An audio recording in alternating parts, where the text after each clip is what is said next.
Fala pessoal, tudo jóia? Nós vamos iniciar essa aula de apresentação já trazendo o conteúdo, uma nova disciplina de prática previdenciária que é a aposentadoria especial por agentes nocivos à saúde. Essa é uma das disciplinas mais complexas que eu gravo. Eu costumo dizer que é a parte de revisionais, ações revisionais, pedidos revisionais, principalmente os mais antigos, e aposentadoria especial por agentes nocivos à saúde são aqueles temas com maior tecnicidade. E cada ano que eu regravo essa disciplina, a gente vai tendo uma ampliação do número de aulas, aumentam a jurisprudência, aumentam as normas técnicas, tá? E essa disciplina vai ter na casa de 25 aulas no total. Ela tem uma dificuldade maior porque o enquadramento dos agentes físicos, químicos ou biológicos, ou associação de dois ou mais agentes, é uma temática que não é jurídica. A gente vai partir muito para os anexos da NR15, para a norma de higiene operacional da Fundacentro, principalmente a NHO número 1, que é inerente ao ruído. E a gente sai de uma área jurídica que é a formação minha e de praticamente de 90% dos alunos, mas a gente sai com base técnica para poder nós termos um bom aprendizado. Essa é a área que eu mais atuei e atuo até hoje, tá?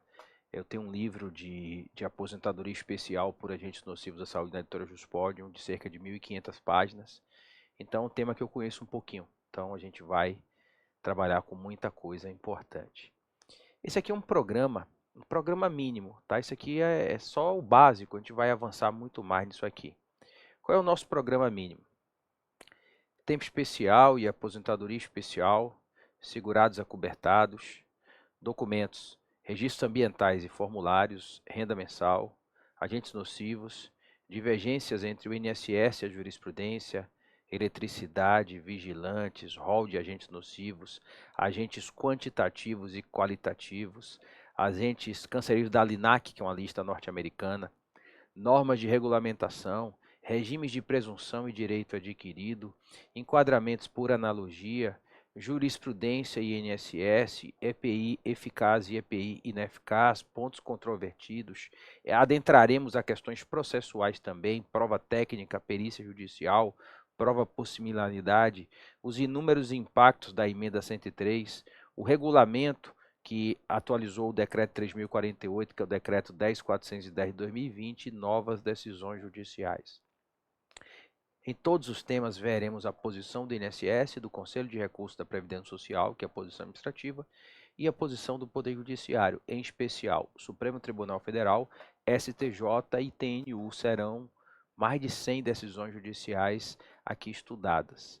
Existem dois temas que o judiciário ele vai muito favoravelmente ao segurado, que é a aposentadoria especial e o salário maternidade. Então vai ser uma disciplina de elevadíssima jurisprudência, como a DI 6309, que declarou a inconstitucionalidade das idades mínimas no início de junho de 2026, como vigilantes, tema 1209 do STF, eletricidade, temática do STJ, penosidade do STJ. A gente vai ter uma incidência de dezenas de julgados técnicos mais específicos da TNU e assim por diante. Por isso que é uma disciplina que eu considero uma disciplina de grande porte. Junto com os slides de aula, existem normas técnicas, materiais de apoio, como o Manual de Aposentadoria Especial, os anexos da NR15, então tem muito material técnico de apoio. É importante que vocês salvem sempre em download isso, que depois que fecha o curso aqui com a gente, vocês têm esse histórico.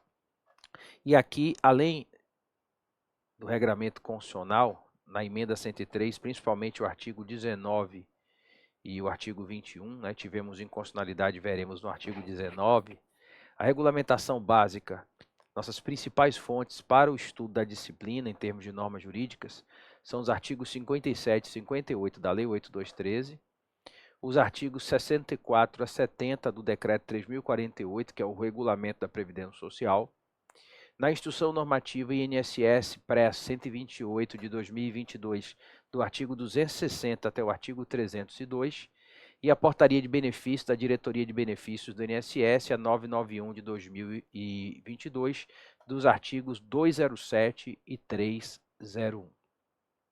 Tá? Hoje é uma fatia significativa, melhorou para a atuação de advogados privados em razão de recentes decisões do Supremo Tribunal Federal e do Superior Tribunal de Justiça, que tudo vai ser estudado aqui aos mínimos detalhes. E esse é o B46. O que é o B46? É o Código de Concessão da Aposentadoria Especial por Agentes Nocivos no âmbito do regime geral de Previdência Social. Nós não tivemos uma lei complementar para regulamentar a emenda 103 até o momento, então os artigos 57 e 58 da Lei 8213, no que couber e no que forem compatíveis com a emenda 103, eles vão seguir em vigor. Agora, alguns dispositivos, como renda mensal, conforme a gente já vai ver nessa aula, são dispositivos que não estão mais em vigor, tá? Então, mas o grosso do artigo 57 e 58, grande parte, 95% dele, segue em vigor com status de lei complementar, e na verdade já o tinham, porque desde a emenda 2098 a matéria é regulável por lei complementar. E aqui nós temos o artigo 57 da Lei 8213. Até o advento da ADI 6309, eu falei, ó, esse dispositivo só gera concessão pelo direito adquirido, formado até a vigência da emenda 103. Data limite de formação do direito adquirido, publicação em vigência da emenda 103, 13/11/2019, porque a emenda 103, lá no artigo 19, colocou idades mínimas de 55 anos, 58 ou 60 anos. 55 anos para aposentadoria especial de 15 anos, 58 para uma de 20 anos, 60 anos para uma de 25 anos. Eu falava que esse dispositivo não vigorava mais. Mas aí, em razão do julgamento em junho de 2026 da ADI 6309, decretando a inconstitucionalidade material da fixação da idade mínima para a aposentadoria especial, que é uma temática que eu vou verticalizar na próxima aula, na segunda aula, o Supremo entendeu que é incompatível com a proteção constitucional do segurado na aposentadoria especial a fixação de idade mínima. E o dispositivo foi decretado inconstitucional. Então, esse dispositivo que eu falava que vigorava até 13/11/2019, eu não falo mais. Tá? Ele segue em vigor posteriormente à emenda 103, com a pronúncia de inconstitucionalidade da idade mínima pelo STF. O que fala o dispositivo? A aposentadoria especial será devida uma vez cumprida a carência nesta lei. Aposentadoria voluntária, artigo 25 da Lei 8213, período de carência de 180 contribuições mensais. Ao segurado que tiver trabalhado, sujeito a condições especiais que prejudiquem a saúde ou integridade física durante 15, 20 ou 25 anos, conforme dispuser a lei. E esse dispositivo, com a ADI 6309, ele voltou a vigorar. Mas, professor Amado, o senhor falou que vai, ou você, tanto faz, você, senhor, doutor, tanto faz. O que importa é perguntar.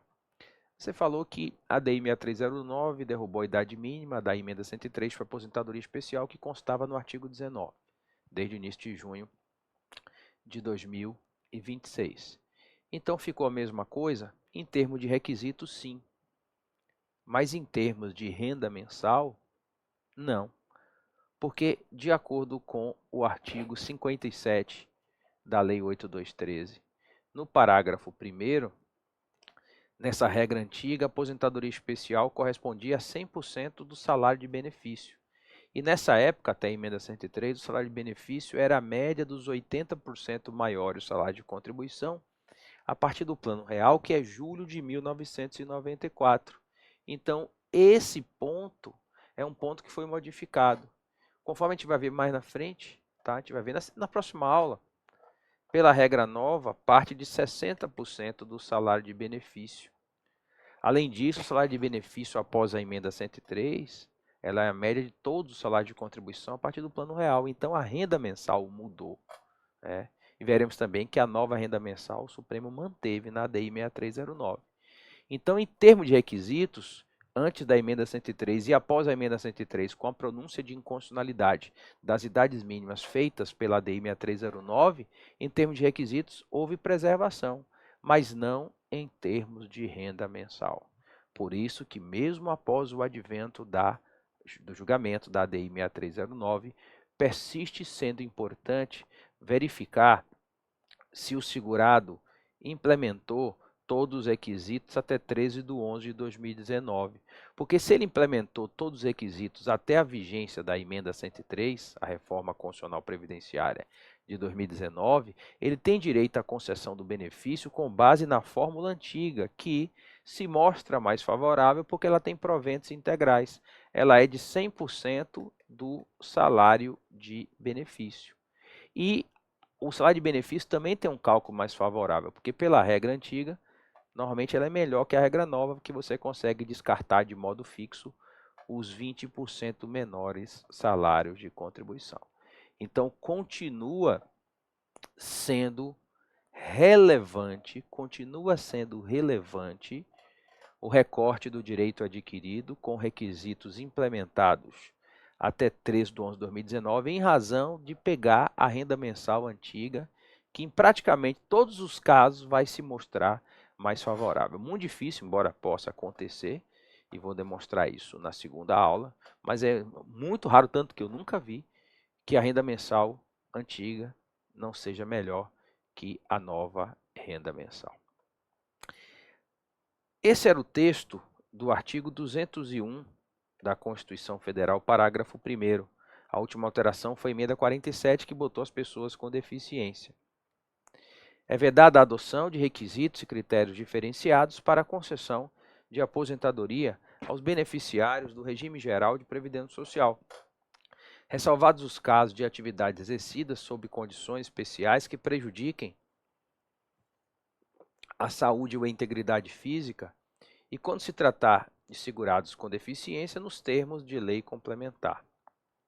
E essa é a redação que atualmente está em vigor. A redação do artigo 201 da Constituição Federal, dada pela Emenda Constitucional 103 de 2019. É vedada a adoção de requisitos e critérios diferenciados para a concessão de benefícios, ressalvados nos termos de lei complementar, ainda não editada, por isso que vigora no que couber, no que é compatível, o artigo 57 e 58 da Lei 8.213, que, desde a emenda 20 de 1998, tem o status de lei complementar. A possibilidade de previsão de idade e tempo de contribuição distintos da regra geral para a concessão da aposentadoria exclusivamente em favor dos segurados. O inciso 1, pessoas com deficiência. O inciso 2 era o texto que passaria, barrado pelo Senado, e esse que está em vigor. Cujas atividades sejam exercidas com efetiva exposição a agentes químicos, físicos e biológicos prejudiciais à saúde ou associação desses agentes, vedada a caracterização por categoria profissional. Professor Frederico Amado, o senhor disse que as idades mínimas, e vai ver isso na próxima aula, de 60, 58 ou 55 anos de idade para aposentadoria especial, que estavam no artigo 19 da emenda 103, foram decretadas inconstitucionais pelo Supremo em junho de 2026, porque o Supremo entendeu que fixar a idade mínima, a votação foi de 6-5, fixar a idade mínima para esse benefício deixaria o segurado desprotegido. O Supremo entendeu que era incompatível com o núcleo intangível da Constituição. No entanto, o parágrafo 1º prevê idade e tempo de contribuição distintos. Esse idade aqui não foi impugnado, porque aqui nós estamos no artigo 201, parágrafo 1º, não foi impugnado na ADI 6309, mas o Supremo disse que não cabe idade mínima para aposentadoria especial por agentes nocivos. Logo, a meu ver, há uma inconstitucionalidade desta expressão idade no que tange ao inciso 2, aposentadoria especial por agentes nocivos, por arrastamento em razão do julgamento da ADI 6309. E o engraçado, entre aspas, é que a Constituição fala a possibilidade de previsão. Ora, se o Supremo diz que não pode nem fixar a idade mínima, quando fala a possibilidade de previsão, quer dizer que o legislador pode extinguir o benefício? A meu ver, não, porque você não pode nem colocar a idade mínima, quanto mais extinguir o benefício de aposentadoria especial. Então, me parece também que na ADI 6309 essa possibilidade de previsão cai por terra. Ora, se o legislador constitucional reformador não pode colocar a idade mínima para o benefício, quanto mais extinguir a respectiva aposentadoria especial por agentes nocivos. Bom, mas foi apenas uma aula de introdução. Daqui a pouco eu vou trazer para vocês a regulamentação do artigo 19, a regra permanente, e a sua inconstitucionalidade pronunciada pelo plenário do Supremo Tribunal Federal.